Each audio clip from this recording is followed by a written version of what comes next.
عليكم.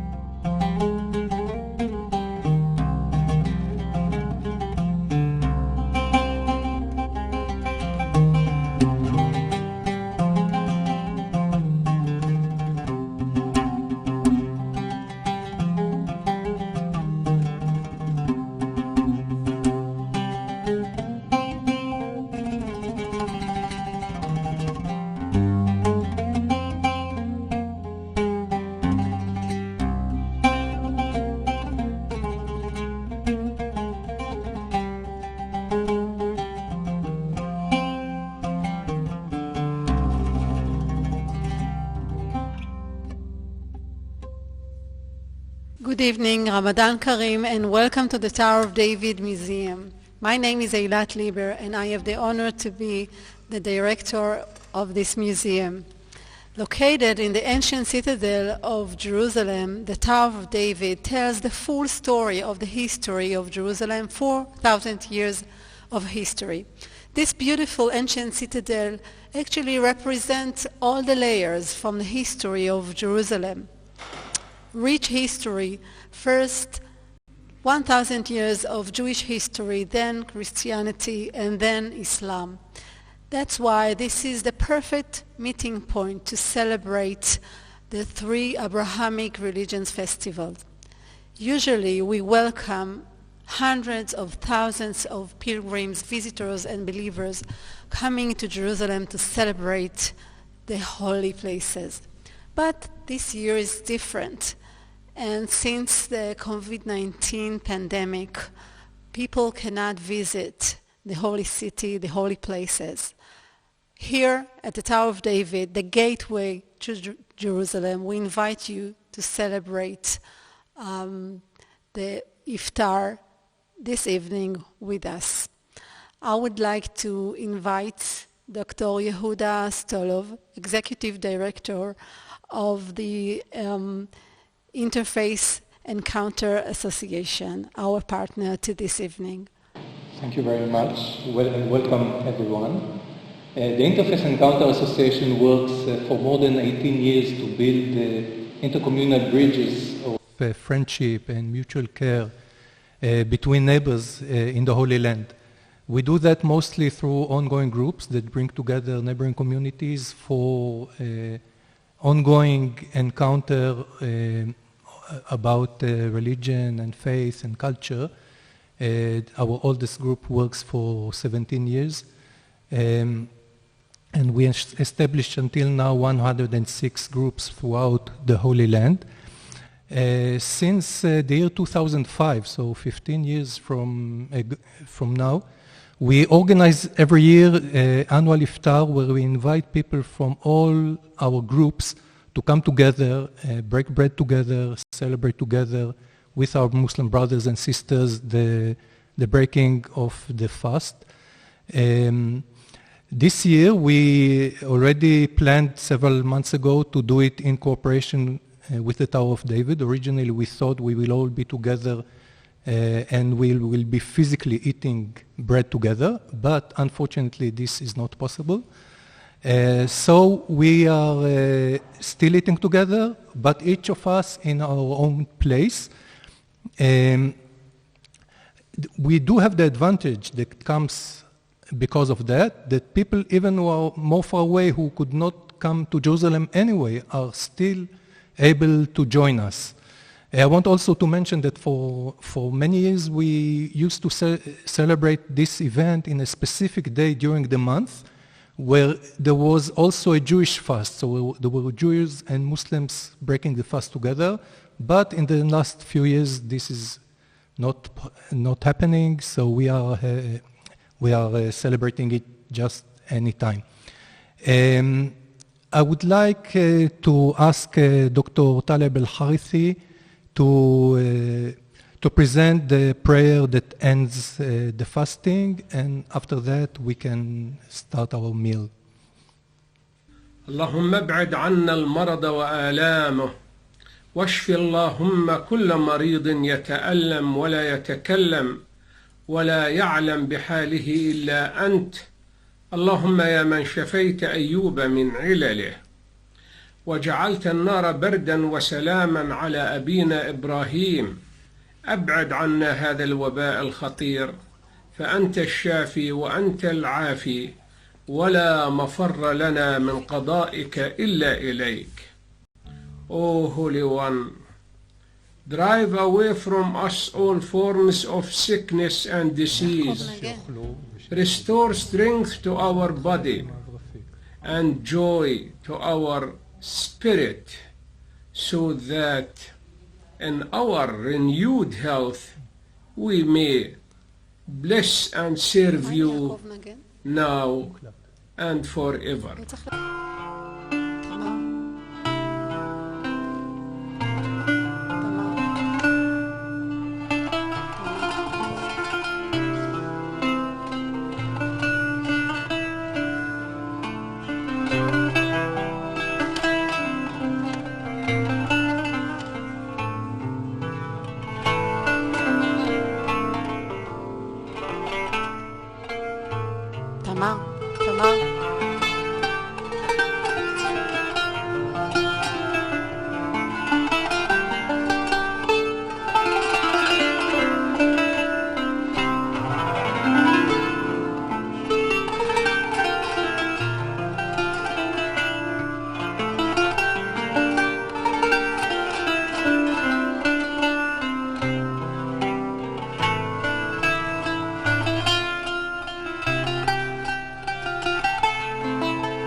Okay, we wish those who fasted and everyone else enjoy your food, your meal that you prepared.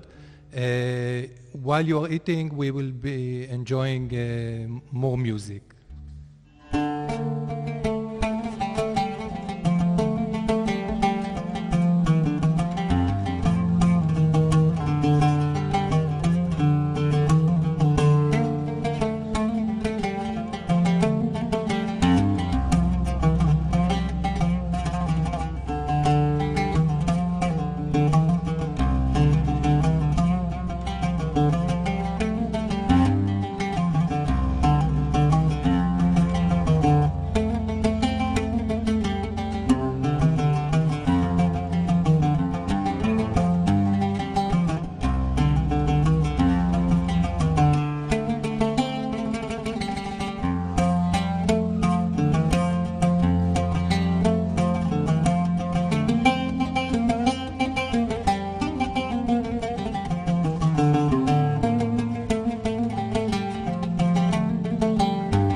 Here at the Tower of David Museum, we work together every day, side by side, people from all the communities of the city, Jewish people, Christians, and Muslims. We hope and pray to be able to meet here again soon as possible, to engage our visitors from all over the world with the story of Jerusalem. I would like to invite Rabbi Yakov Nagen to send his blessing for Iftar. Ramadan Kareem. Every year I am deeply moved by Ramadan, especially when I see the Muslim workers sweating under a hot sun and I know that all month they're fasting. These people teach me that faith in God could give us power to do very difficult things. When a person believes that there's something which is greater than himself, he's able to go beyond himself. And what I especially appreciate about Ramadan, from careful study of the sources, because I know that Ramadan is not only a time that we get closer to God, but a time we get closer to one another. The blessing given in Ramadan, Ramadan Karim, means Karim is in Hebrew nadiv, generous, or a Ramadan of generosity. Ramadan is a time of generosity, whereas one Muslim friend explained to me, when you fast, you realize the suffering of others, of the poor who are always hungry, and your heart opens to give, to help others as well. And of course, at the end of the day, after fasting, and we appreciate the significance of food, we're able to go and invite so many people to join us in the Iftar. In the Quran itself, it says that if a person can't fast on Ramadan for whatever reason, in exchange, he can give food to the poor and therefore receive that same spiritual growth. So your connection to God, your connection to the others is deeply intertwined in the Ramadan. And I'd like to tell a story about generosity in the Ramadan. I was once at a Iftar, the meeting at the end of the Ramadan fast, that was a joint Jewish-Muslim Iftar.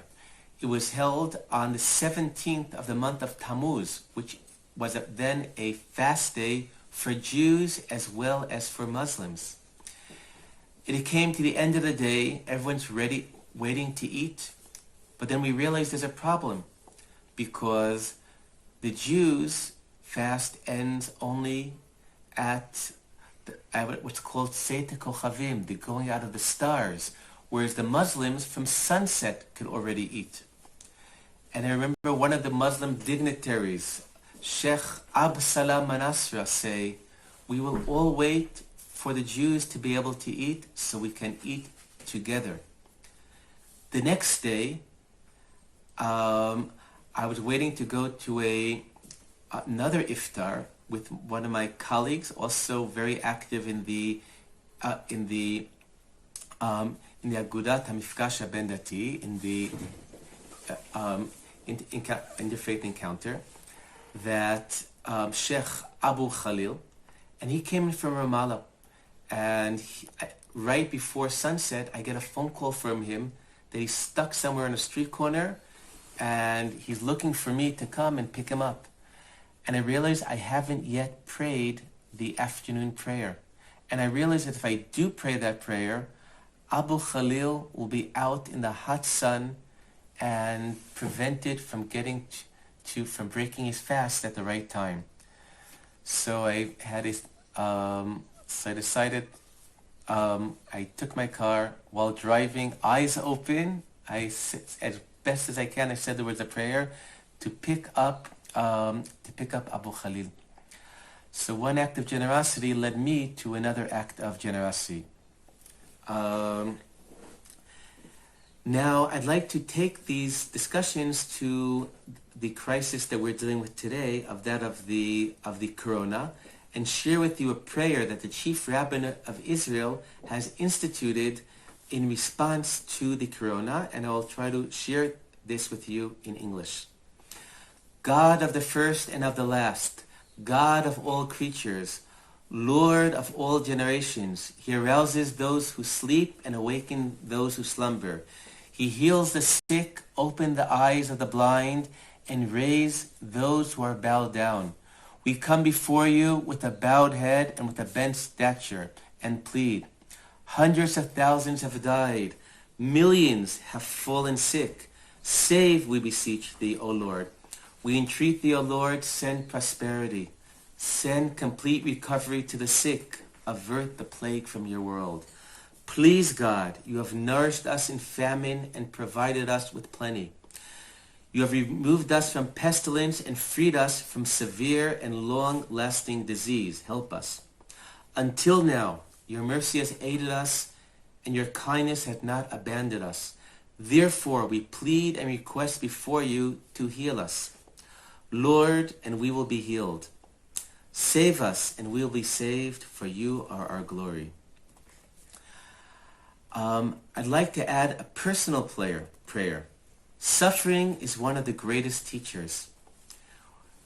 My prayer and hope is in this crisis of Corona, we will have the wisdom to take the right teachings, to learn from the Corona what this has taught us about our common humanity, to learn what this has taught us about our common responsibility, what it has taught us about our dependency upon one another, about the sacredness of life, and also Corona teaches us about humility in the face of forces not under our control that are greater than us. I would like to end with my gratitude to Dr. Yehuda Stolov and Carolina for leading the Interfaith Encounter and so many of the activities that I've been privileged to be part of. Ramadan Kareem.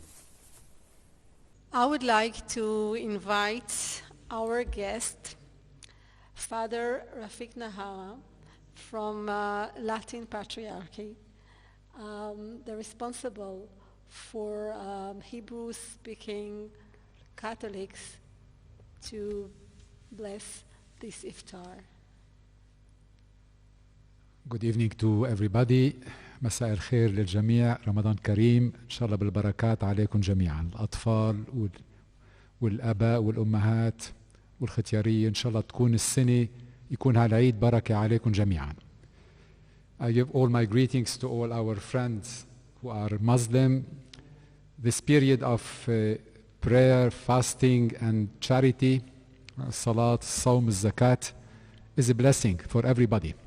You know that this is a common thing to the three religions, to Jews, to Muslims, to Christians, to fast, pray and do charity, to help the poor. And this year particularly all my greetings to our friends Muslim, because I think fasting has a different signification with this period in which many people are poor, many people have lost their jobs. And I think that fasting today is to be close to all those who are suffering, and may it be an occasion also to share with all those who are poor, to give them a little bit of joy in this moment of Iftar. To accompany my greetings, I would like to read a short text from our Christian tradition, St. Peter Chrysologus, who speaks about fasting, prayer and charity, because I think that it's full of meaning for all of us. He says, "There are three things, my brothers and sisters, by which faith stands firm, devotion remains constant, and virtue endures. They are prayer, fasting, and almsgiving. Prayer knocks at the door. Fasting obtains, mercy receives. Prayer, mercy, and fasting, these three are one, and they give life to each other. So if you pray, fast. If you fast, show mercy. If you want your petition to be heard, hear the petition of others. If you do not close your ear to others, you open God's ear to yourself. When you fast, see the fasting of others. If you want God to know that you are hungry, know that another is hungry. If you hope for mercy, show mercy. If you look for kindness, show kindness. If you want to receive, give. If you ask for yourself what you deny to others, your asking is a mockery. Offer your soul to God. Make him an oblation of your fasting, so that your soul may be a pure offering, a holy sacrifice, a living victim.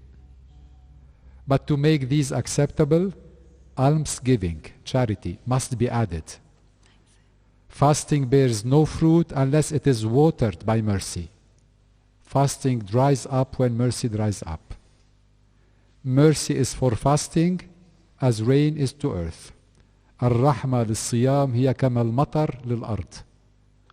However much you may cultivate your heart, clear the soil of your nature. When you fast, if your mercy is thin, your harvest will be thin.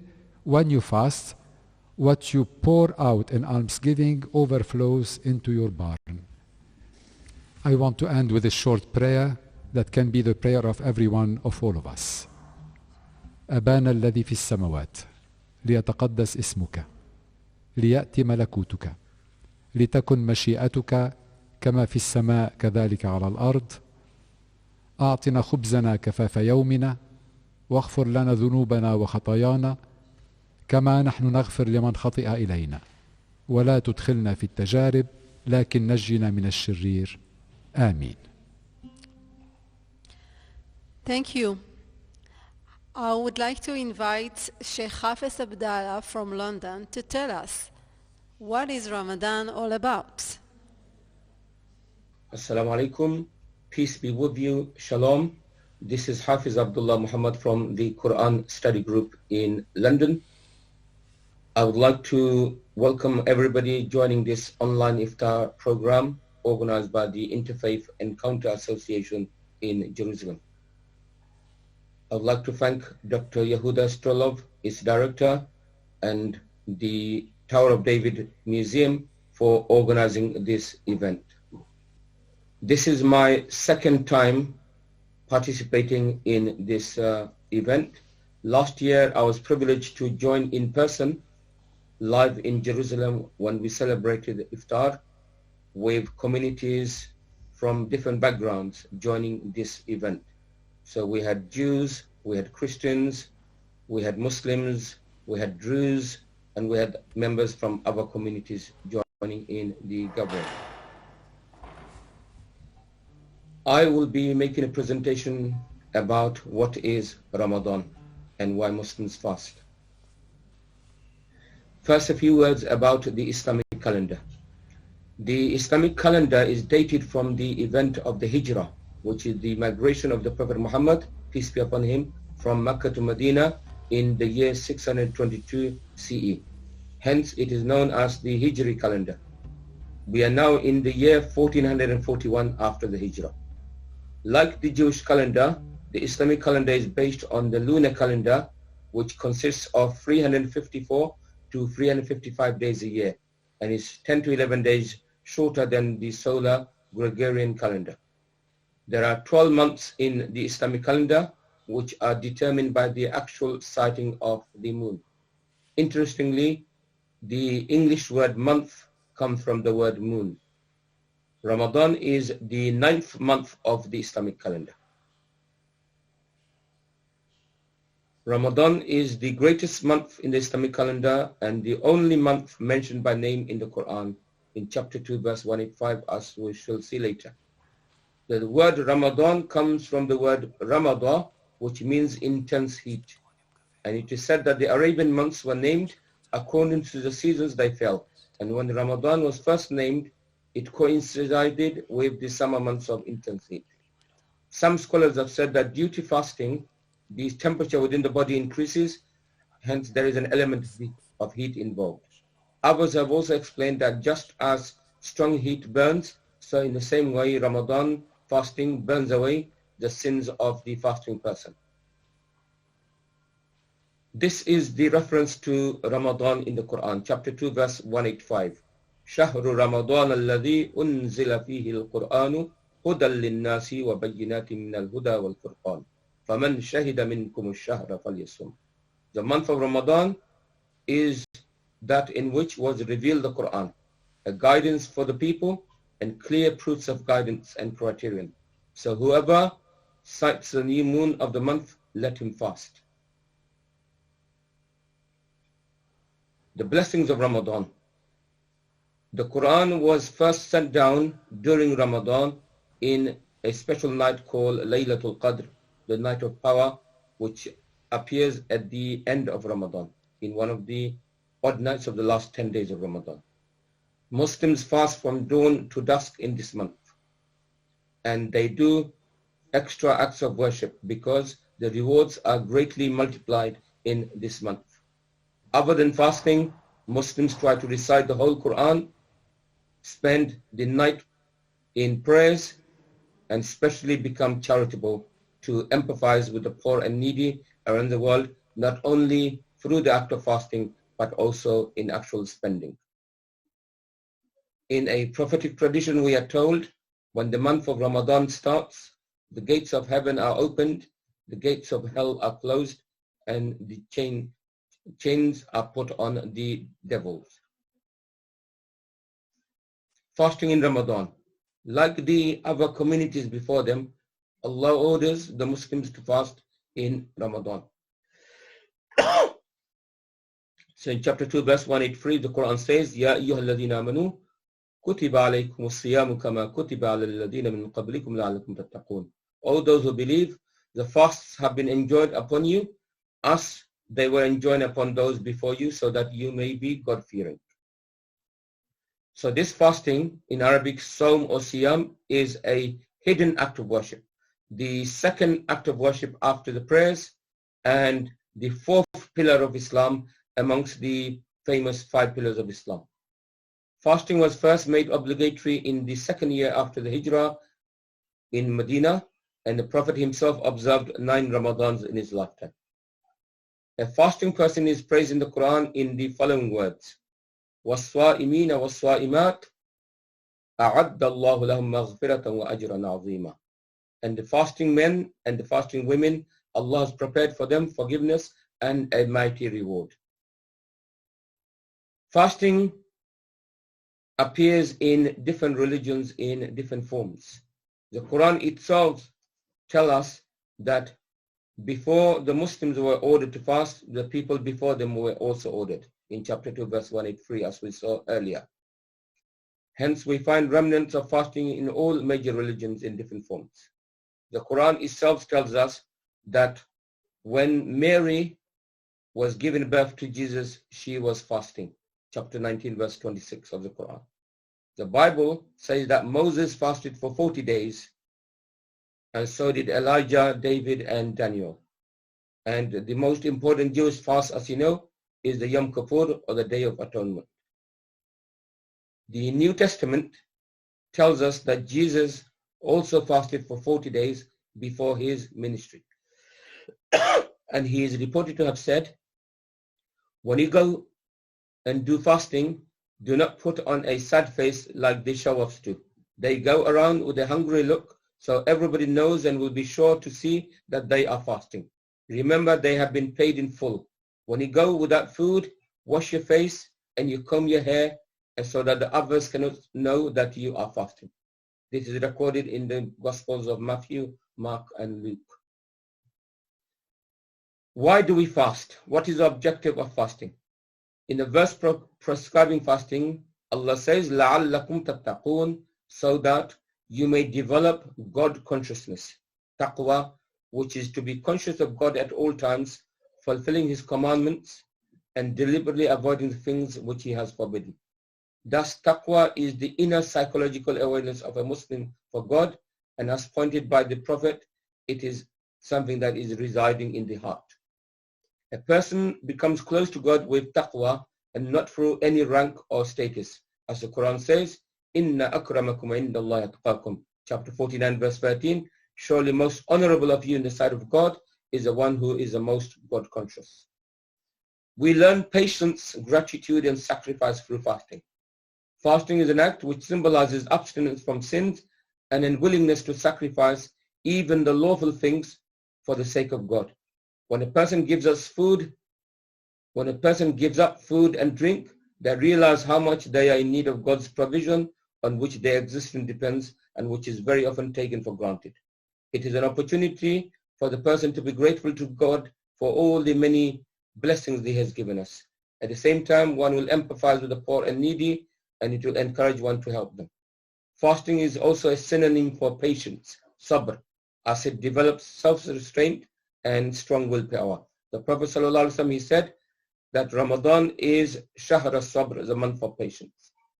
There are many other benefits of fasting. There are spiritual, moral, psychological, and social advantages. Fasting develops inner peace. It is an excellent spiritual training in obedience to God, and it also trains the mind to deal with crisis, anger, thirst, hunger, greed, and lust. Fasting promotes unity and equality, charity and generosity, and it encourages community feeling of sharing responsibility and solidarity. Physical and medical benefits of fasting include elimination of harmful fatty acids from the blood, helping to cure certain types of intestinal and stomach ailments, and the renewal of body tissues. There are many rules of fasting in Islam. So there are no food or drink or marital relations between dawn and dusk. A light pre-dawn meal called suhoor is eaten before starting the fast. The fast is broken at sunset with iftar, which is traditionally with dates and water, and a special night prayer called tarawih is made in the night time where preferably the entire Quran is recited over the month in prayers from memory by the Imam leading the prayers. The worship at night becomes intense in the last 10 nights of Ramadan as Muslims search for the night of power, and many stay in seclusion, i'tikaf, in the mosques to focus on God and personal acts of worship. Certain people are exempt from fasting, such as the aged and the frail, menstruating women, and those too ill to fast. Those who can't fast in Ramadan, they are encouraged to make up the fast after Ramadan. And those who are unable to do so have to feed the poor and needy in compensation. Muslims also do voluntary fasts throughout the year after Ramadan, such as on the days of Arafat and Ashura, the 3 middle days of each month, and on weekly on Mondays and Thursdays in imitation of the Prophet. After Ramadan, Muslims celebrate Eid, which is a day of celebration, to mark the end of Ramadan in celebration and gratitude to God. As the verse on Ramadan, it ends by saying he desires that you should complete the number of fasts and that you should exalt the greatness of Allah for him guiding you, and that you may give thanks. So the spirit of fasting is continued into the next month by voluntary fasting for 6 days in the month of Shawwal, and giving charity zakat al-fitr to the poor and needy before the Eid prayers, so that they too can join in the celebration. The Prophet said, whoever fasted during Ramadan and then fasts for another 6 days in the following month will be rewarded as if he has fasted for the whole year. This is because in Islam, every good deed is multiplied minimum 10 times. So 13 days of Ramadan and 6 days of Shawwal, and if you times it by 10, is 360 days, which is the average number of days in the year. So we end this with this traditional dua at breaking the fast during Iftar. Allahumma inni laka sumtu wa bika amantu wa alayka tawakkaltu wa ala rizqika aftartu. Oh Allah, I fasted for you, I believe in you, and I put my trust in you, and I break from my fast with your sustenance. Thank you. Shukran jazila, toda, and Ramadan Mubarak.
thank you very much for joining us this evening, and looking forward to seeing you again next year, hopefully in physically.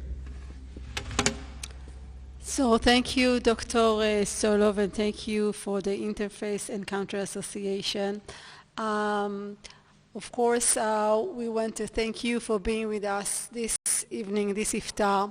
I would like to send our greetings from Jerusalem, and I hope and pray to meet you next year here at the Tower of David in Jerusalem, with good health. And of course, I would like to add the very famous sentence from, in Ivrit we say, "L'shana haba'ah b'Yerushalayim," which means next time in Jerusalem. I would like to thank the Tower of David Museum staff. Thank you, Tamar Berliner and Neta Heller.